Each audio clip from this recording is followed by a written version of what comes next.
Everyone at Dallas has his own special reason for being here and being involved in drag racing. But no matter what they say, they're all talking about the same thing. Fast cars?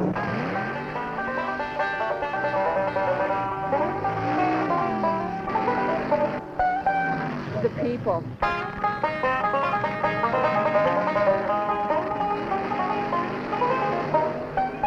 Sound of the cars.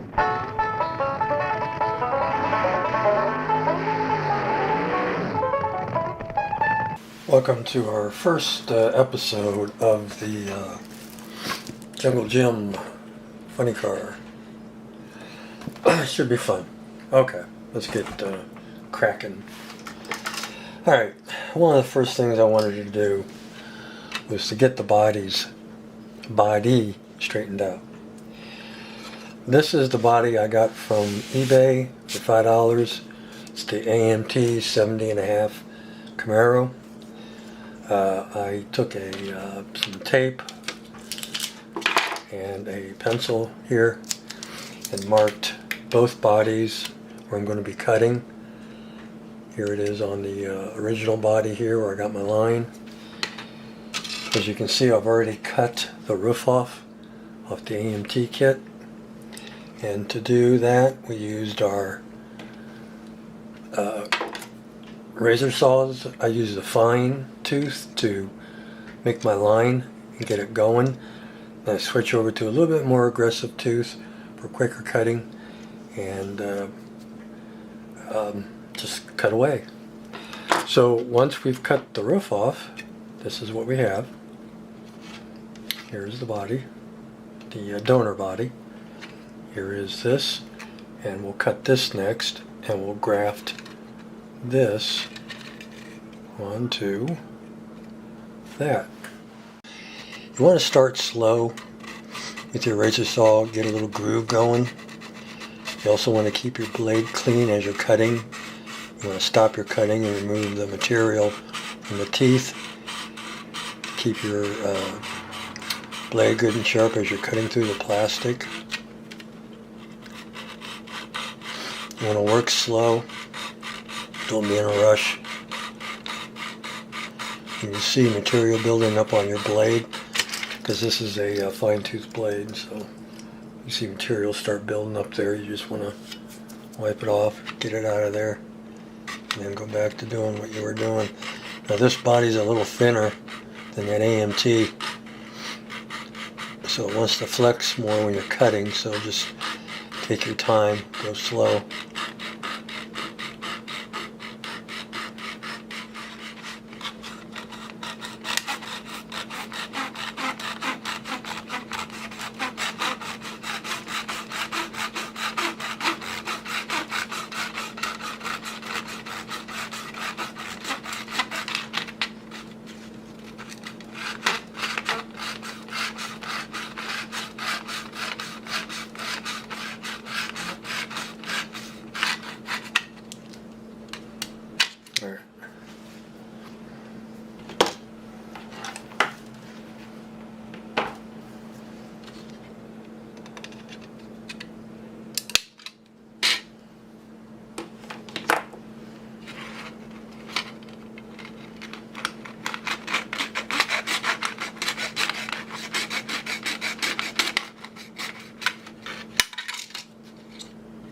There we go.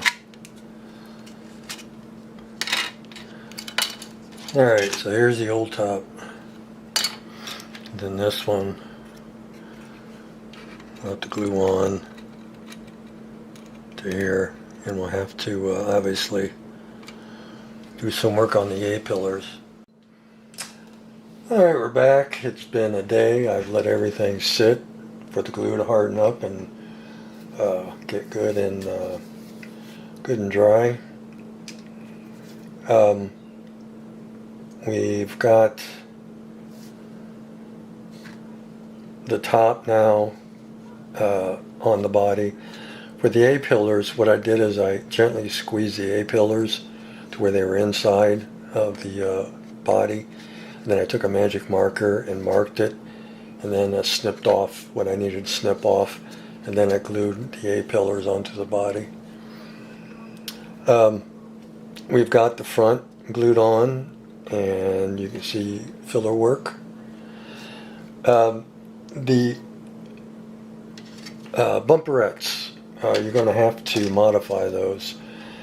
Out of the box, they got the bumperettes away from the body, and that wouldn't have been like that because, you know, this was a one-piece molded fiberglass body, so the bumperettes were part of the body. So what you're going to have to do is, again, take your razor saw and just use the fender as a guide and carefully cut off the bumperette, and then sand this down even with the fender, and then take just a little bit off the bumperette and then glue it back on so the bumperette is right up against, right up against the body. Now you're still going to have just a little bit of a gap between the bumperette and body, so for that I just use my plastic putty to fill it in. So you want to basically get the wraparound part looking like the front part here where it's molded on. So I still got a little bit of a gap right here I need to fill with the plastic putty. Yeah, you're going to have to do that as well to fix the bumperettes, to draw them into the body and get them right up against it. But it's pretty easy peasy. As I said, once you cut off the bumperette with your razor saw, you take a file and just gently file at the end a little bit.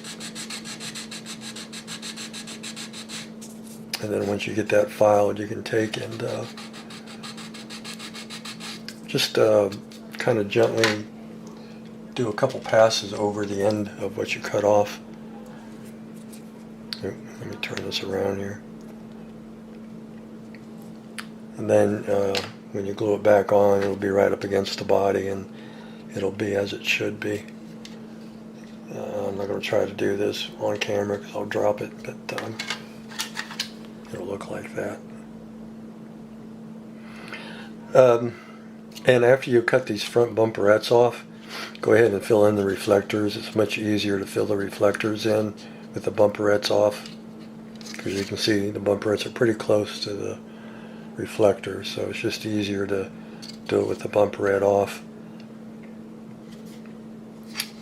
And then I took the plastic putty and went along here on the inside to close up all the gaps, kind of like a caulking. I did on the inside, both the front and the rear piece.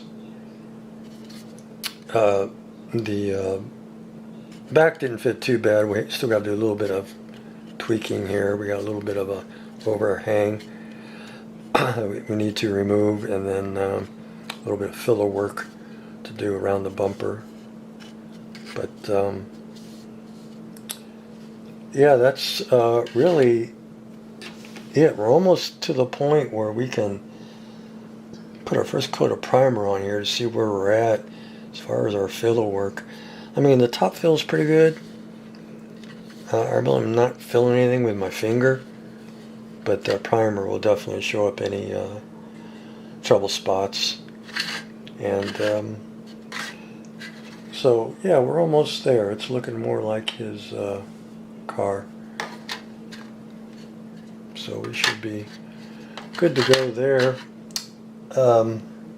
And it's hot enough. It's going to get up to what, 92 today over here, so definitely be warm enough to shoot some primer on the body. It's too humid for painting, but for primer it's good enough. So yeah, that's where we're at. If you have any questions, give me a holler. Yeah, it doesn't take too much effort to get the body straightened out. We'll have to come up with the windshield and back window, but I might have something that'll fit, because back when I did the Rockford car, I had a box of parts left over, and there might be glass in there that I could use with this. Obviously we can't use the kit glass anymore, it's not going to fit.